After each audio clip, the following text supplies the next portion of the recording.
Las opiniones vertidas en este programa son exclusiva responsabilidad de quien las emite y no representan necesariamente el pensamiento de la emisora.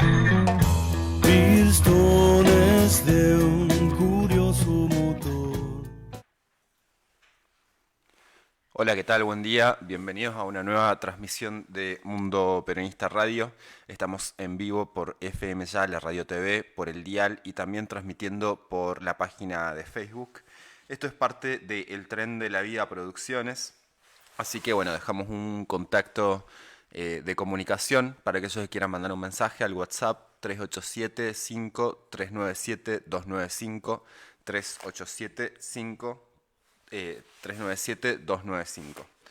Bueno, estamos retomando el contenido después de la ausencia de la semana pasada debido a cuestiones particulares, pero que había quedado el desarrollo que veníamos haciendo del manual de conducción política en lo que es el tercer capítulo ya de esta gran obra, en cuya segunda parte se habla de un análisis de la situación, para hacer un breve repaso de los primeros dos capítulos que veníamos ya desarrollando.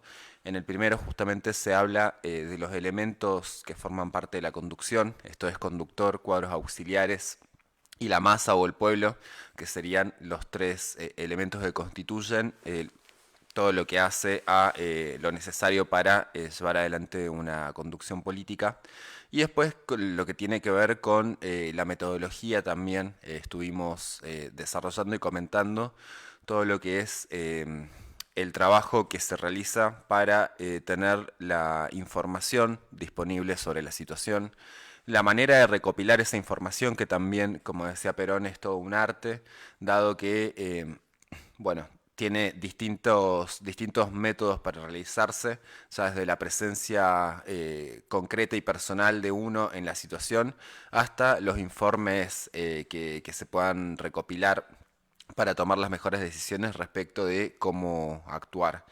Y justamente dentro de este segmento de el arte de recabar información, vamos a hacer un repaso sobre lo que es la apreciación de la situación, que es como se titula la segunda parte de este tercer capítulo, donde Perón nos dice que en primer lugar hay que tener un método para la apreciación. Esto implica, digamos, una serie de pasos a seguir o una secuencia lógica a partir de la cual también se va recabando la información, eliminando lo que no nos es útil para abarcar directamente lo que nos interesa y quedarnos con lo fundamental que nos pueda llevar a tener una resolución de conjunto. Entonces, los factores que intervienen en lo que es la apreciación de una situación, en primer lugar, considera al ser humano, porque dice justamente el elemento humano en toda apreciación política es el elemento preponderante. Trabajamos con hombres para cosas de hombres, así los consideramos aisladamente o en conjunto. Dado de esta manera que el primer factor de análisis es la fuerza con que contamos, llamémosla partido femenino, masculino o sindicato, para nosotros los peronistas. Es necesario el primer análisis sobre la fuerza. El segundo, la situación del lugar, vale decir dónde actúa y cómo actúa esa fuerza, en otras palabras. El escenario que hay que analizar, porque hay una relación constante y fundamental entre el hombre y su punto de acción o su escenario de acción. Y el tercer elemento es el espacio, vale decir todo lo que se juega, la situación relativa del lugar de distancia.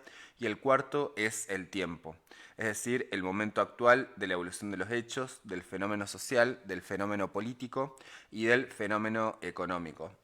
Entonces, digamos, en estos cuatro elementos que tenemos, primero, las personas, que el factor humano justamente es un factor esencial no tan solo en la conformación social, sino en el desarrollo de un movimiento político, dado que es la parte vital que pone en marcha, digamos, todo lo que son los principios, los proyectos, las resoluciones, y que también juega dentro de sí los intereses y las capacidades, digamos, porque justamente de lo que se trata es que cada uno pueda ocupar una trinchera en la tarea que mejor desarrolla y que el interés a partir del cual se movilice tenga que ver con los intereses del conjunto, es decir, de la patria y del movimiento.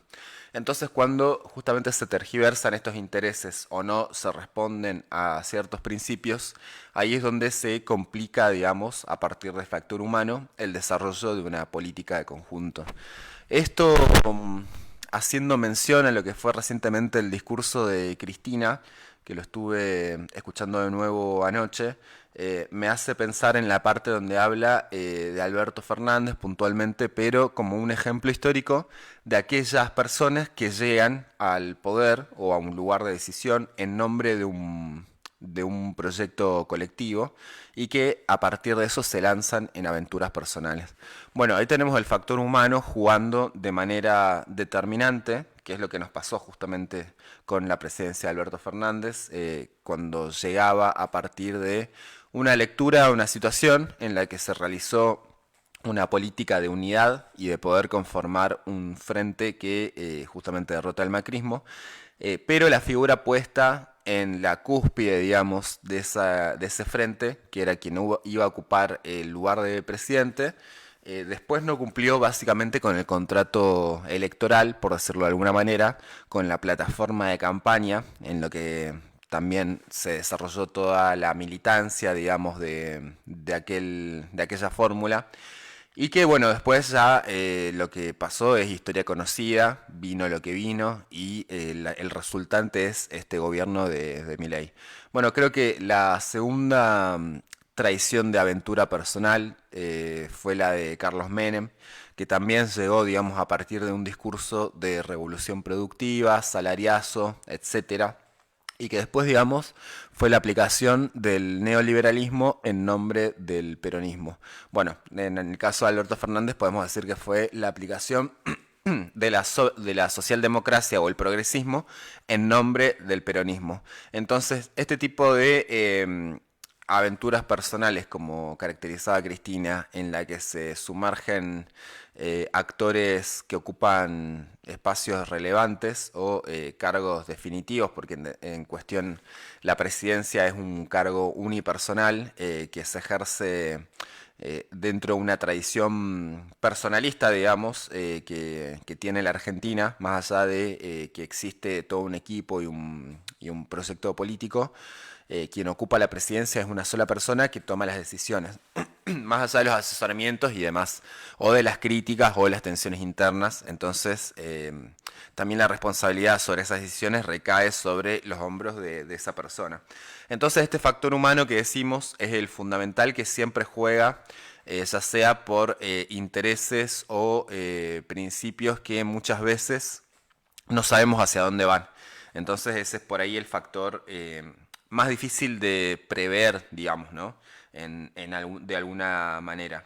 Bueno, el segundo, como decíamos, es la situación del lugar, dónde actúa y cómo actúa esa fuerza. El escenario, en este caso, tendría que ver con la situación del país, las condiciones en las que se encuentra, que es donde habitamos, donde estamos situados.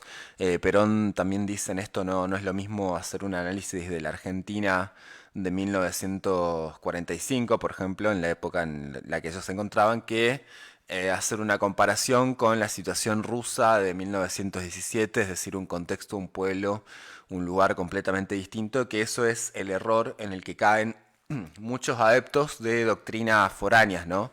Digamos, por ponerle algún nombre, el marxismo se asienta en personas que están formadas a partir de esquemas ideológicos y de una realidad que es distinta, muy distinta de la Argentina, más allá de que hay herramientas de análisis que sí se pueden aplicar a esta realidad, pero digo, los esquemas que lo movilizan están pensados para otro tipo de pueblos. El pueblo argentino justamente es también el creador de la doctrina justicialista, porque se basa en los principios de ese propio pueblo, que después toma la forma de una doctrina política, pero que en definitiva tiene que ver con el espíritu popular, de los principios que le dan la particularidad al pueblo argentino y el lugar en el que habita, que es el que determina las condiciones también en las que se desarrolla esa vida, tanto en lo individual como en lo comunitario.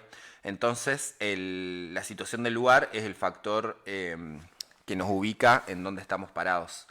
El tercer elemento es el espacio, digamos, todo lo que juega en la situación relativa del lugar, cuáles son los elementos que se mueven, digamos, dentro de ese ámbito espacial. Y el cuarto es el tiempo, que tiene que ver con la evolución de los hechos y el fenómeno social particularmente, que se vincula con lo político y lo económico. Entonces esos son los 4 factores que tenemos que tener en cuenta a la hora de hacer un análisis de la situación política, las fuerzas, el escenario, el lugar y el tiempo en el que vamos a tomar la decisión. Entonces, estos 3 momentos fijarían 3 apreciaciones que tendrían puntos total y absolutamente distintos de apreciación, de manera que el tiempo es el momento decisivo. Todo fenómeno humano ha de juzgarse en sus condiciones de tiempo, de lugar y tiempo. Entonces, en la apreciación, esos factores de tiempo y lugar suelen ser decisivos. Muchas veces con una buena situación se aprecia equivocadamente porque uno no se ha puesto en las condiciones de lugar y tiempo. Entonces, lo primero es la fuerza, lo segundo, el escenario en que actúa la fuerza, el tercero, las condiciones del lugar y finalmente el cuarto, las condiciones de tiempo. Esas son las bases para hacer una buena apreciación de la situación. Entonces, ¿cómo juega cada una de estas bases? Las fuerzas las debemos considerar divididas en 2 aspectos, las que son favorables a la acción y las que son desfavorables a la acción. Porque la acción política es una lucha de voluntades. Entonces, en su estudio se realiza un sinnúmero de fenómenos que no pueden escapar a la percepción del que realiza el análisis o la apreciación. Cómo actúa, la base en que está inspirada, la doctrina que la rige, los sentimientos individuales, los sentimientos colectivos, que desgraciadamente son distintos, ya que los hombres solos son una cosa y reunidos son otra cosa totalmente distinta. Entonces, no vale para esto involucrar a todos los hombres en una misma apreciación. Ahí hay que tener también un criterio, digamos, a seguir, ¿no? De no meter a todos en la misma bolsa, de analizar también los comportamientos individuales y los comportamientos en conjunto, que como dice Perón, suelen ser muy distintos. Entonces hay que considerar también a la persona separada en su individualidad, en su rol que le toca ocupar, y lo que es ya una política de conjunto que involucra a todo el conjunto, digamos, de personas que hacen parte del movimiento. Entonces, en el análisis de las fuerzas propias y las fuerzas contrarias, estriba el 50% de la importancia de la apreciación juzgada en el lugar, en las condiciones de tiempo y de espacio necesario. Todo ese análisis se tiene que realizar preponderantemente con sentido objetivo. No se puede analizar todo el conjunto y desde todo punto de vista, sino que se debe analizar con una finalidad para ser efectivo. Entonces, si uno trata de aislar perfectamente en los fenómenos humanos o en los hechos cuáles son los factores opuestos, cuáles son los factores favorables para aprovechar, se realiza un análisis más minucioso y mayor es el número de condiciones favorables neutralizadas y mayor el número de condiciones favorables aprovechadas. Entonces, justamente dentro de la consideración de cada factor que hace al estudio de este método, hay que tener un análisis preciso de qué nos juega a favor y qué nos juega en contra. Para lo que nos juega en contra, neutralizarlo, y lo que juega a favor, poder aprovecharlo de la mejor manera para poder lograr el objetivo justamente el objetivo que se propone el movimiento político. Entonces, dentro de los ejemplos de apreciación, Perón menciona acá la situación del 17 de octubre de 1945, que no sirve apreciarla también con ojos o con esquemas que hacen a 1920 o 1930. Entonces, el criterio de actualidad en el que también desarrollamos estos análisis tienen que ver con estar en el momento y situado también en el lugar en el que se desarrolla la acción. Por eso el tiempo, decía Perón, es el factor fundamental, porque tiene que ver con el desarrollo de los fenómenos sociales, políticos y económicos. Entonces por ahí nos sucede también en ciertas discusiones de que el peronismo, siendo una doctrina que ya tiene una historia larga, digamos, en lo que es el tiempo de la vida de uno, pero dentro de la historia de las naciones y de los países es una doctrina, es la más nueva, la más reciente. El grueso de las doctrinas políticas que conocemos, liberalismo, marxismo, anarquismo, etcétera, son anteriores al peronismo, son más del siglo XVIII y XIX. El peronismo es una doctrina que se conforma en el siglo XX. Entonces, es reciente para lo que es la historia de la humanidad, pero bueno, ya cuenta con un par de décadas encima para lo que es la historia propia de al menos las generaciones más recientes. Entonces, el error en el que caemos muchas veces es en el de pensar con esquemas que no son acordes a nuestro tiempo, al tiempo que vivimos. Entonces ahí surge también la necesidad de esa actualización doctrinaria, que lo hemos remarcado en varias emisiones de este programa, y que forman parte de la aplicación de esa doctrina de acuerdo a la evolución de la tecnología y la técnica que se ha logrado en el tiempo. Entonces ahí es donde juegan otros factores que si no los consideramos y que por ejemplo hoy pueden ser las redes sociales, dentro del análisis de la situación que hagamos, no estamos aprovechando un factor que hoy tiene un rol decisivo, porque si hacemos también un breve repaso de cómo fue la construcción de la figura de Milei, las redes sociales jugaron un papel fundamental en todo esto, particularmente TikTok, que es hoy por hoy una de las redes más utilizadas, digamos, a nivel global. Entonces, nuestro movimiento ha tomado nota tarde de eso, o hemos visto recién sus efectos y sus consecuencias. Entonces ahí digo, es importante estar situado en el tiempo y lugar en el que se desarrolla la acción, con lo que es el desarrollo de toda la técnica y la tecnología disponible para ejecutar ese plan de acción. Entonces eso es un poco la contextualización, digamos, que tenemos que hacer al momento de cada momento, cada tiempo, cada etapa histórica en la que vamos a desarrollar una política. Entonces, la resolución, que es finalmente el plan de acción que desarrollamos a partir de conocer perfectamente la situación y tener una apreciación correcta y minuciosa, realizada según las conclusiones básicas para la acción, es donde vamos a tener la resolución. Entonces, es muy importante saber qué queremos y a dónde vamos, porque, dice Perón, no es fácil encontrar muchos hombres que sepan lo que quieren. Por eso lo primero que ha de surgir de una apreciación es ¿qué quiero hacer? Ese es el objetivo y la finalidad para la cual uno trabaja. Se coloca el objetivo y entonces se extraen todas las condiciones mirando el objetivo y cuáles son los que han de servir a ese objetivo. Por ejemplo, hay una discusión también sobre lo que tiene que ver con la instancia electoral y la instancia de ejecutar un gobierno, que son dos instancias muy distintas.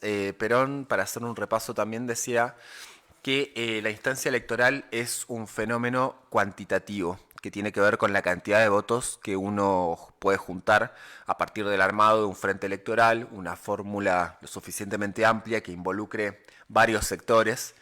Y otra instancia muy distinta es el desarrollo de un gobierno, que tiene que ver con una acción cualitativa, que esa tiene que ver con hacer un buen gobierno. Y esto, alguien quien lo menciona mucho es Moreno, que de hecho también en las entrevistas de estos días lo que está poniendo en discusión es que no se trata tan solo de ganar una elección, como sucedió en el 2019, de armar un frente y poner un candidato que tenga posibilidades, sino que se trata de hacer un buen gobierno sobre todo, que esa es la falla que tuvo el peronismo en esta última etapa y que fue lo que nos trajo a Milei de presidente, porque él lo resume en esta frase de, bueno, ganemos y después vemos. Entonces ahí está el error fundamental, dado que ganar una elección para hacer un mal gobierno es lo que nos trajo a esta situación. Entonces ahí justamente el objetivo de qué es lo que queremos hacer tiene que estar lo suficientemente claro, porque además cada uno también después tiene una responsabilidad con ese objetivo. Porque decíamos, si bien la centralidad de las decisiones se traducen a través de la lapicera del presidente, este presidente forma parte de un esquema, de un movimiento que es muy amplio, que tiene distintos sectores que lo componen y que en definitiva son los que llevan adelante también el proceso de gobierno, y que es de alguna manera lo que se ha planteado Perón cuando dentro de su plan de gobierno, conformó los planes quinquenales, que fueron los objetivos que se proponía justamente esa plataforma de gobierno para desarrollar en el país, y que cada trabajador de la Argentina, cada sindicato, digamos, que forma parte de esa columna vertebral que es el movimiento obrero organizado, sabía hacia dónde iba, entonces ponía su parte y su esfuerzo común para lo que había que hacer. Y que incluso en las situaciones de crisis, como por ejemplo en el año 52, donde se produce la merma de la cosecha a partir de las sequías, y bueno, una situación que se comienza a plantear desfavorable en términos económicos, todo el pueblo hizo el esfuerzo del ajuste.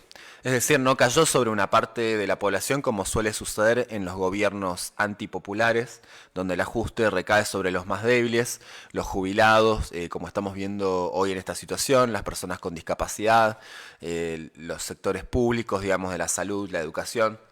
Bueno, los ricos nunca forman parte de ese esfuerzo que se hace en los tiempos difíciles, pero esto fue distinto durante la época de Perón, donde, bueno, él lo graficaba con que todos tenían que compartir el esfuerzo de atravesar los momentos difíciles para poder volver a un sendero de prosperidad como el que se había dado en los inicios del gobierno peronista.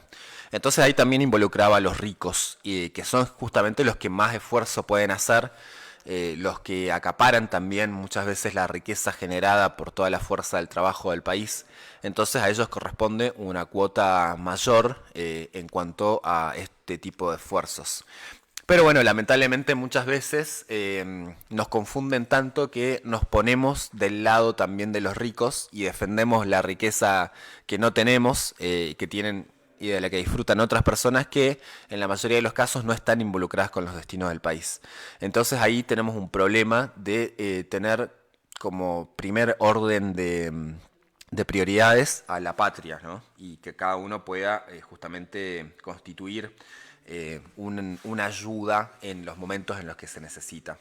Entonces, todo esto es lo que se desarrolla, digamos, a partir de tener en claro cuál es el objetivo, de llevar adelante ese plan de acción que se corresponde a los objetivos, porque justamente es lo más grave de la situación, poder llevar adelante un plan de acción, ejecutarlo y que esa ejecución sea lo suficientemente exitosa. Entonces, esto está por encima de lo que es la concepción. Como decía el Papa Francisco, la realidad es superior a la idea, y como decía Perón también justamente, la única verdad es la realidad. Entonces, una idea, muchas veces no muy buena, pero bien realizada, con tenacidad, da buenos resultados. Pero lo más hermoso de las concepciones sin ejecución no lleva a ningún lado. Es decir, poder tener toda una revolución escrita con lapicera y papel de manera perfecta en un cuaderno no garantiza que se vaya a realizar por sí misma, sino que en definitiva la realidad es lo único que, o es lo principal que determina también el éxito o no de una idea y de un plan de acción.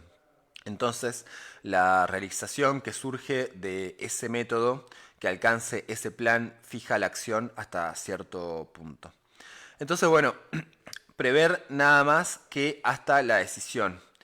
Entonces hay que prever hasta un hecho decisivo. Más allá, la previsión humana no puede llegar sino en grandes direcciones o en grandes líneas. Hay que prever en el plan minuciosamente todo lo previsible, pero no meterse a prever lo que no es previsible, porque entonces no se llega a nada ni se alcanza a nada. Siempre hay factores imponderables dentro de las consideraciones que podemos hacer a la hora de llevar adelante un plan, pero los imponderables no tienen mucha razón de ser que nos metamos a hacer un análisis demasiado extenso sobre cómo puede realizar. Porque ahí ya también tenemos, es jugar un poco con la suerte, ¿no? Y vuelvo al ejemplo de Alberto Fernández. Es decir, se realizó toda una concepción y una planificación hasta el momento decisivo de llegar al gobierno, y después ya tenés el imponderable de cómo va a actuar el tipo en base a ya estar sentado, digamos, en ese lugar de decisión. Entonces ese imponderable requiere sí una previsión dentro de un plan de acción, es decir, bueno, si este tipo no nos responde, ¿qué hacemos? Pero ahondar ya en profundidad en ese punto antes de que se produzca bueno, ya es un poco más complicado. Entonces, la previsibilidad dentro de lo que podemos analizar es muy importante de tenerla en cuenta y los factores imponderables hay que considerarlos, pero bueno, tampoco tenemos eh, la, la bola de cristal para poder prever también las decisiones que se vayan a tomar desde ese lugar. Pero bueno, hay que considerarlos también. Entonces los órganos de ejecución son el siguiente elemento a partir del cual se realiza ese método que venimos analizando. Entonces Perón dice que ellos se han ocupado de hablar de masas hasta que nos hicimos cargo del gobierno y después hemos hablado de pueblo. Que el pueblo es la masa con organización, conciencia social y personalidad social. Esto lo habíamos desarrollado en Historia del Peronismo de Eva Perón, cuando ella hace la distinción entre masa y pueblo. Justamente acá en Conducción Política ya es el primer momento en el que aparece el concepto de pueblo, porque, como decíamos previamente, se venía hablando de masa, digamos, como uno de los elementos de la conducción. Bueno, ahora cuando se ha realizado una prédica sobre esa masa, se le ha dado una organización, tiene una personalidad y una conciencia social, es decir, está integrada de manera homogénea, es un pueblo que piensa y siente de la misma manera. Bueno, ahí ya tenemos justamente la trascendencia de la masa a pueblo, que es el elemento fundamental a partir del cual se tiene que sostener la conducción política, porque ese pueblo, al estar organizado y al tener una conciencia, sabe hacia dónde está caminando y cuál es el objetivo que tiene por delante, que es justamente la gran falencia que estamos teniendo en este momento.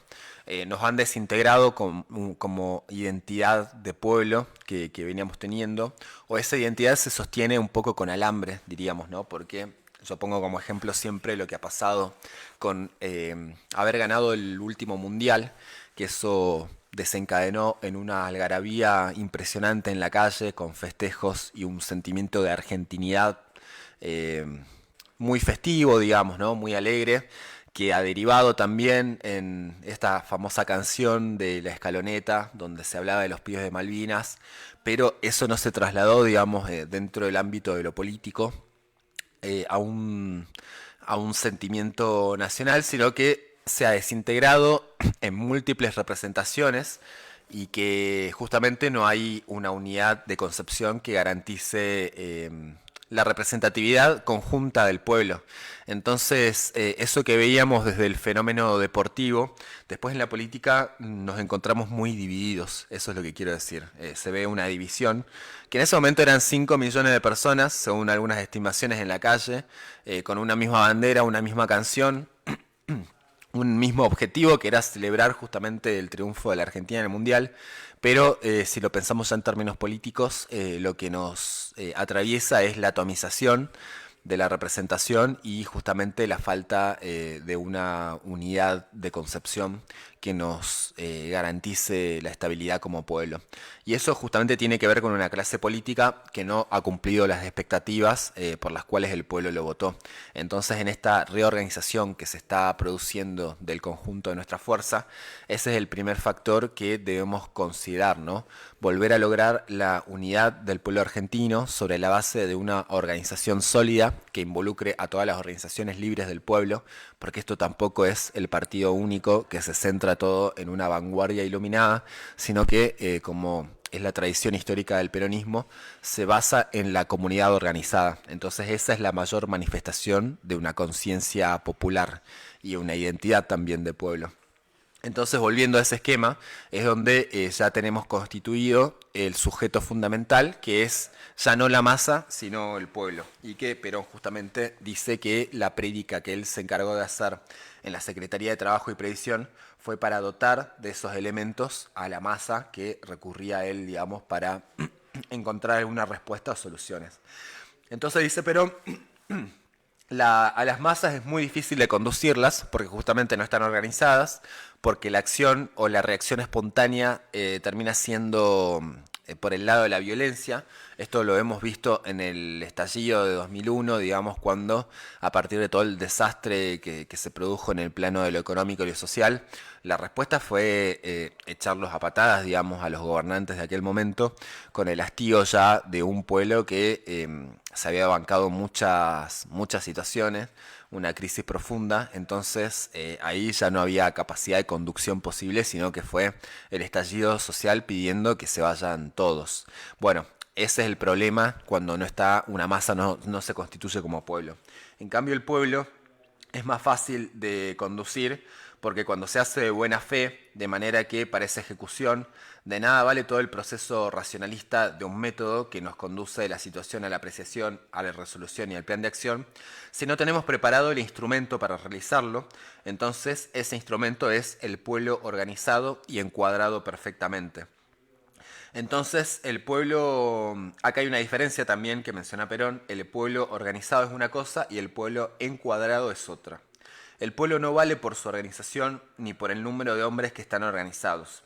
Vale por los dirigentes que tiene a su frente, porque la acción jamás está impulsada ni por la masa ni por el pueblo, sino por los dirigentes, que son los que conducen. La masa va hacia donde la conducen los dirigentes y si no, se desborda. Y Dios nos libre de que pase eso porque ya lo hemos visto con esto que decíamos del ejemplo de 2001. Entonces, de la calidad y de las cualidades que poseen los conductores dependen en su mayor grado la calidad y la cualidad de la propia masa.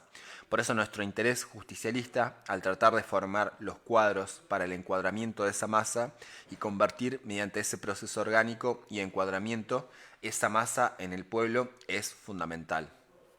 Y acá justamente quiero recalcar algo que venimos diciendo también en estos últimos capítulos.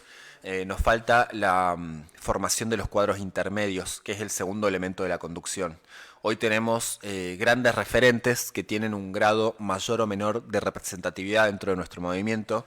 Podemos hablar de Cristina Kirchner, de Guillermo Moreno, de Axel Kicillof, y bueno, pero lo que veo es que faltan los cuadros intermedios, que son los auxiliares de esas conducciones.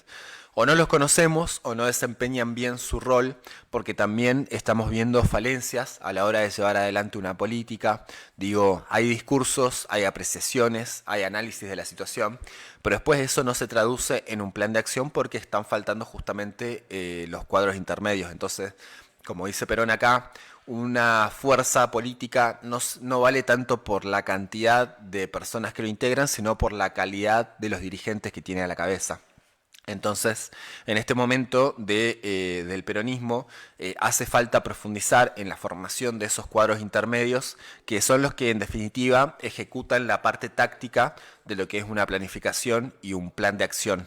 Si bien esta apreciación que decíamos que tiene que ver con la situación, con el lugar, con el tiempo, es en términos estratégicos, la aplicación de ese plan estratégico cuenta con decisiones tácticas, que son las que se realizan en cada uno de los territorios. Nosotros, por ejemplo, acá sí tenemos organizada una fuerza en capital y tenemos una mirada estratégica sobre la política a desarrollar en todo el ámbito del departamento. La apreciación y la ejecución táctica va a depender de cada dirigente que viva en cada barrio donde se construye una representación y que también en las acciones que van llevando están contribuyendo a cumplimentar ese objetivo estratégico y de conjunto. Entonces, esas cualidades y esa capacidad de la dirigencia intermedia es la que también apunta un poco todo este ciclo que tiene que ver con el manual de conducción política, sobre todo para los cuadros intermedios, para todos los compañeros que están escuchando, que forman parte de algún espacio o que tienen voluntad de participación política.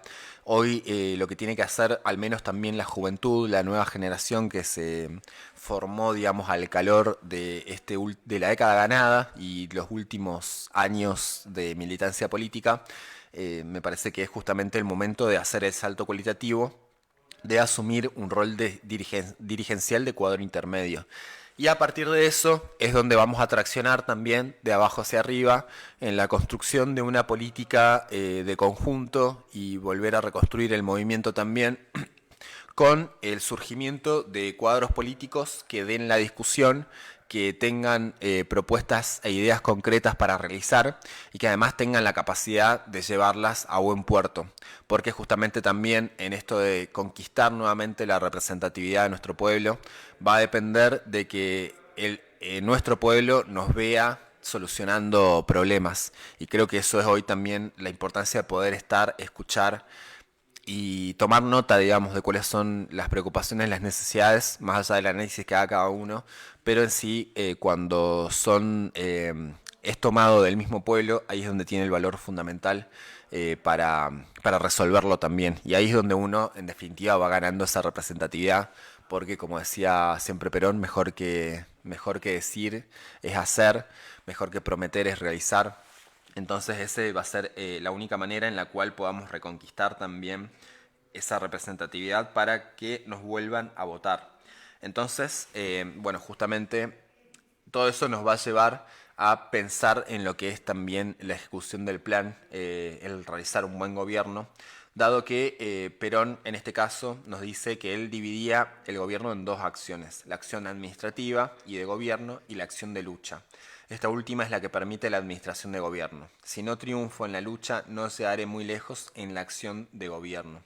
Y justamente la acción de gobierno tiene que ver con que el plan propuesto que incorpora la acción política y social, sin consolidar la economía justamente, es lo que no va a permitir después cumplimentar con la parte administrativa. Porque si en lo económico no se resuelve, digamos, la situación política y social, el pueblo no va a apoyar, digamos, y lo hemos visto claramente también con lo que pasó en el gobierno de Alberto Fernández. Justamente había mucho discurso en torno de una agenda de conquistas de derecho, progresista, que se propone avanzada, lo que llamamos la batalla cultural, pero la cuestión económica había quedado sin resolver, o al menos no se había mejorado, digamos, la situación de la clase trabajadora. Y bueno, obviamente estuvo de por medio la pandemia, la guerra de Ucrania, que sí se suelen mencionar como factores que condicionaron todo ese proceso, pero en definitiva la formación económica de que carecía Alberto Fernández y su equipo también, porque responde justamente a otro tipo de doctrinas, como decíamos, progresistas o socialdemócratas, fue el factor decisivo de la derrota. Y obviamente después todos factores aledaños que también contribuyeron, pero bueno, básicamente fue no haber resuelto la economía. Entonces eso es también lo que condiciona el desarrollo de lo que es la acción administrativa, que es la parte burocrática de un gobierno. Así que bueno, hasta ahí llegamos en el programa de hoy con esta segunda parte de la metodología de la apreciación, en la que hemos concluido con la acción de gobierno, después de realizar la apreciación previa del tiempo, el lugar, el espacio en el que se desarrolla la acción, y que bueno, lo continuaremos en la próxima transmisión. Así que, sin más para decir al respecto, los invitamos a seguir enganchados a la programación de FM Ya, la Radio TV, a través del dial y de la página de Facebook, donde pueden ver la transmisión en vivo de cada programa y también repasarlo, porque no sé, que quedan grabados en la página. Así que, bueno, de esta manera nos estamos despidiendo. Recordamos que esto es parte del Tren de la Vida Producciones. Le mandamos un saludo a la amiga Mabel Morales. Y nosotros nos estamos despidiendo hasta la próxima transmisión de Mundo Peronista Radio. Nos vemos.